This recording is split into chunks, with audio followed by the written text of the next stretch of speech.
In here?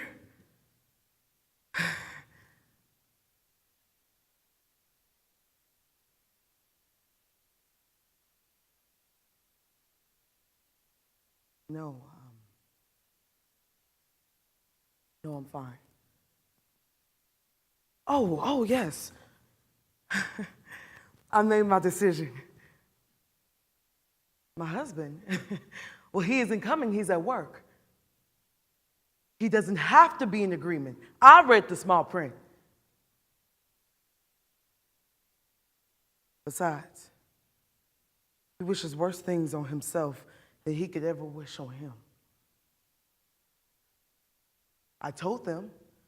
I discussed with my husband and I told my family, if that's okay with you. Look, didn't I say I was fine?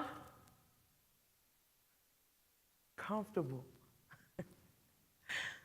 You couldn't make me comfortable. This, how could this be comfortable? Lethal injection, electric chair?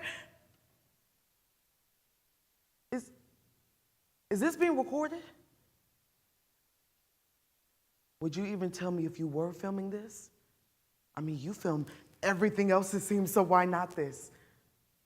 Shops, cars, parks, alleys, all pointless. It stops nothing, right? Deters nothing. Does it?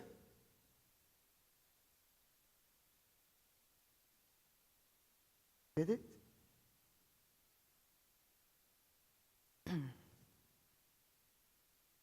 I'll take that water now, please.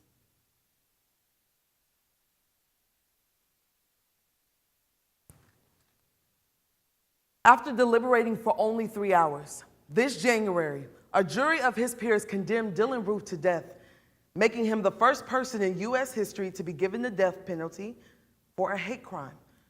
Journalist Preston Mitchell relayed what many in the Black community felt after the sentencing hearing. It is difficult to celebrate the same form of state-sanctioned violence that has unjustly taken thousands of Black lives. Playwright Debbie Tucker Green explores this internal conflict through her intentionally obscure narrative. An unnamed mother who could easily be my own is tasked with choosing retribution for her family's assailant through this ambiguous tragedy that feels frighteningly familiar. Green's work reminds us, justice is the promise made by vengeance, and it is rarely kept. Hang, by Debbie Tucker Green.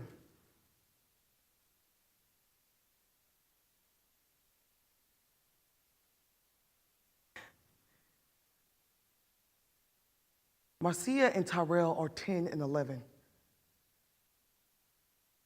Her foolishness, her childishness, she is missing her childhood and she wonders where it's gone. And Tyrell has gone from that open aspect of you, that you only have when you're young, and very young. Before life has battered you into defensiveness. Before life has scared you, scarred you. Tyrell has gone from that open-faced, open-hearted boy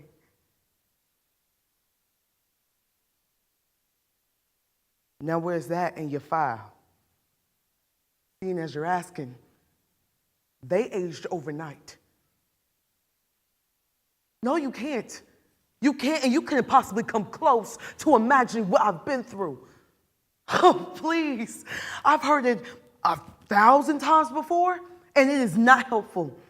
It's like people are too embarrassed to say anything of use anymore because they assume that I'm over it, over the worst of it. People assume that I'm done crying about it. This is not about me. I think it's about him. See, I'm here so that you can know, so you can tell him so he can prepare.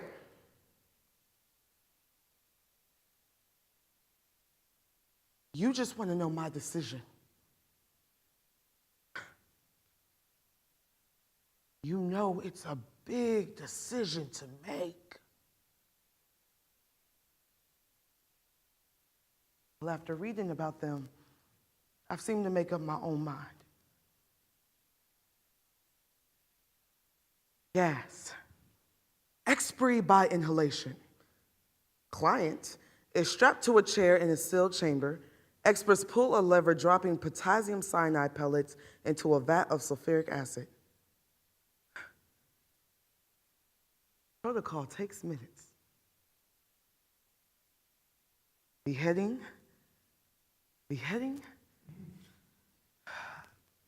Firing squad. Ballistic expiry. 2 sharpshooters. One has loaded blanks and the other one does not. After a silent signal, both officers fire a shot aimed at the heart.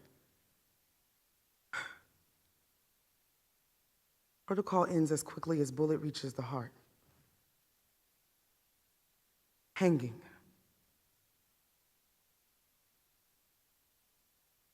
Rope too short, strangle slowly. Too long. Development? You think there's a development I should know about? A letter from who? What he wants, right? So this is a part of his rehabilitation. So now he's decided he has something to say. Now, is this your way of making me increasingly more comfortable? Casually dropping your development on me? Now, it seems like every time there's a development, that development affects my family. It affects my Marcia, my Terrell, my husband, my marriage. Everybody walking around knowing that this isn't working. Everybody double and triple checking locks, deadlocks, door locks, chub locks. That's our household. Now how's that for your fucking development? You wouldn't know where sorry starts. Now, what would you do with a 7-year-old whose shiver you couldn't ease with your squeeze, who saw me shaking more than she was, as much as I was trying to keep my shit together? Oh, and my beautiful, open-faced, open-hearted son snapped shut after seconds.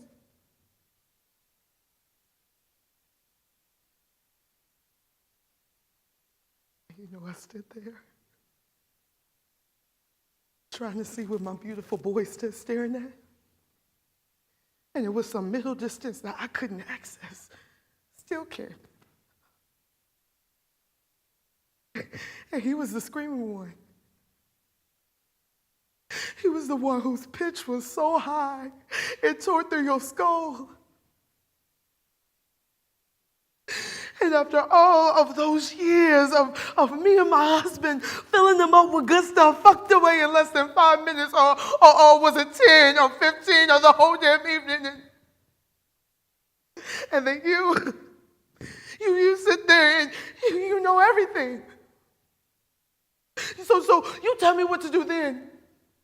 What to say then. When my kisses drown in their tears.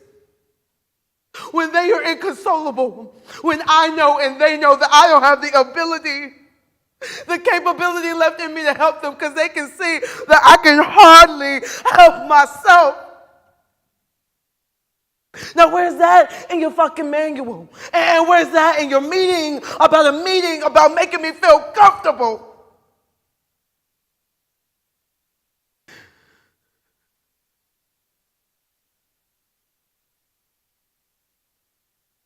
You tell me what to say then. Please.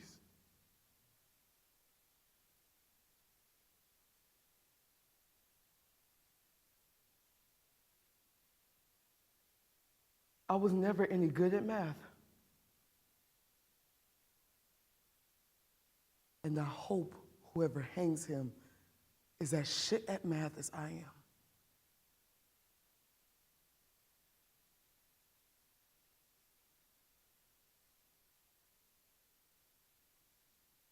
I want him hung.